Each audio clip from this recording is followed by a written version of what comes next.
เราสบดีพบกับการวิเคราะห์แผนทองรายวันเนาะประจำวันนี้วันที่22เดือน1 2026นี้มาวิเคราะห์แผนให้เก็บเป็นประจำทุกมื้อทุกวันเนาะของแผนทองเนาะเมื่อวานนี้ทองก็ขึ้นแท้ขึ้นวาเนาะก็คือขึ้นดึกๆๆๆสุดท้ายทองก็เทเนาะเพราะว่าแฮงซื้อหลายเกินไปแล้วควรเทลงมาได้แล้ว หลังจากที่เทลงมาจังไดก็เทลงมายาวหุ้นแฮงคือกันจากเทลงมามันก็ลงมาที่แนวรับที่1ของเราที่ให้เมื่อวานนี้ มาเกาะแล้วก็ขึ้นไปคืนเนาะ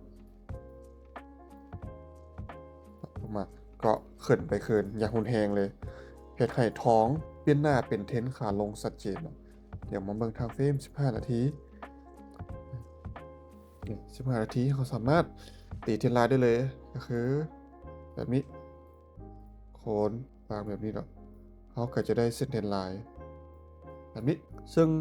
เห็นได้ชัดเจนว่ามันเป็นเทรนด์ขาลงเนาะเขาจะเทรดจังได๋บัดนี้ ก็เทรดตามเทรนด์เนาะก็คือหาจังหวะในการเซลล์นั่นเองเพราะว่าบางทีไทม์เฟรม5นาทีนี่ก่อนที่มันจะลงนั้นมันก็เฮ็ดเป็นไซด์เวย์แถวนี้เนาะก็คือไซด์เวย์ในกรอบนี่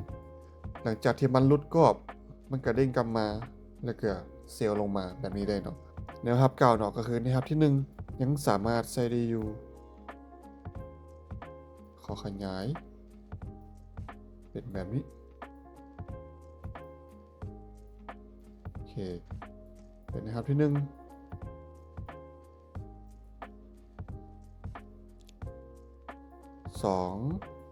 3ยังใช้ปกติเนาะปัจจุบันนี้ทองเป็นเทรนด์ขาลงชัดเจนเนาะเพราะว่ามันเฮ็ด High ไว้ High สูงนี่เฮ็ด Lower Low ต่ำลงให้ High ขึ้นมาสูงบ่เกิน High เก่าก็ทิ่มลงมาเฮ็ดเป็น Lower Low อีกรอบขึ้นมาต่ำกว่า High เก่าเดี๋ยวมันก็เฮ็ดมาเป็น Low อีกรอบเนาะก็คืออยู่แถวๆนี้ที่อยู่ในฮับที่1แล้วก็ในฮับที่2บ่นี้เนาะแล้วแนวต้านได้มีบ่ไหนแน่นี่เนาะมีบ่นี้กับบอนนี้กรณีที่ทองมาเฮ็ดโลต่ำกว่าตัวนี้ถ้ามันเด้งกลับมาแค่ที่เซตเทรนไลน์แล้วก็สามารถเซลล์ลงมาในแบบนี้เนาะหรือถ้าว่าหลุดเทรนไลน์เราก็สามารถถ้าเซลล์แถวนี้ได้แปลว่าถ้าว่าขึ้นมาฮอดนี้อีกก็แปลว่ามันหลุดเทรนขาลงเนาะเปลี่ยนเป็นจากเทรนขาลงกลายเป็นเทรนขาขึ้นทันทีเราก็จะท่าต่อจังหวะที่มันย่อลงมาก็ท่ามัน ถ้ากราฟมันย่อลงมาเพื่อบายขึ้นไปแบบนี้ได้ส่วนนะครับถ้าว่ากราฟย่อลงมาแถวนี้ครับที่1แถวที่2เดี๋ยวขอรวมเนี่ยครับที่2กับที่3เป็นเนี่ยครับที่2ใหญ่เลยซะน่าจะเหลือที่2นะครับก็คือโซนนี้4767หา4756กับ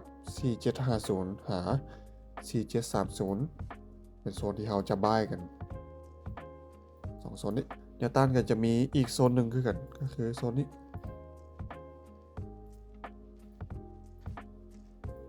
อันที่2เนาะก็คือเป็นจุดไฮสูงสุดวันนี้กับวันนี้มีโอกาสเททองกับตัวลงได้แบบนี้เนาะแนวต้านที่3อยู่ที่4888ไฮสูงสุดหา4874เนาะแนวต้านที่2 4858หา4848แนวต้านที่1 454815 4804เนาะแนวต้านที่1เป็นจุดโลวันนี้แนวต้านที่2เป็นจุดที่ก่อนที่มันจะทิ่มเนาะหลุดกรอบไซด์เวย์ลงมาโอเคสรุปเนาะเราจะมี2แนวรับกับ3แนวต้านซึ่งตอนนี้ท้องเป็นเทรนด์ขาลงอยู่อาจจะหาจังหวะในการเซลล์เอาได้เนาะเพราะว่าเซลล์มันอาจจะได้เปรียบหลายกว่าตอนนี้ตอนในขณะนี้เนาะจนกลัวว่าท้องจะหลุดเส้นเทรนไลน์ก็คือเส้นนี้ถ้าว่าหลุดได้ก็จะถ่าย่อกลับมาเพื่อบายก็ขึ้นไปเนาะถ้าว่าหลุดก็แปลว่าจากเทรนขาลงจะเปลี่ยนเป็นเทรนขาเดินไปขาขึ้นทันทีโดยจะมีอีก2แนวต้านเนาะก็คือแนวต้านที่2กับแนวต้านที่3ที่มีโอกาสที่เขาสามารถหาจังหวะในการเซลล์ได้เนาะโอเคสำหรับแผนวันนี้ก็มีเท่านี้เนาะนี่เป็นเพียงแค่การคาดการณ์เนาะทุกคนสามารถใช้เป็นประกอบการตัดสินใจในการเข้าออเดอร์ได้คนมี TP SL ชัดเจนและคนมี PA แล้วก็ถ้าเป็นแพทเทิร์นกับตัวก่อนเข้าออเดอร์ทุกครั้งเด้อทุกคนสำหรับมื้อนี้ก็มีเท่านี้เนาะขอขอบใจ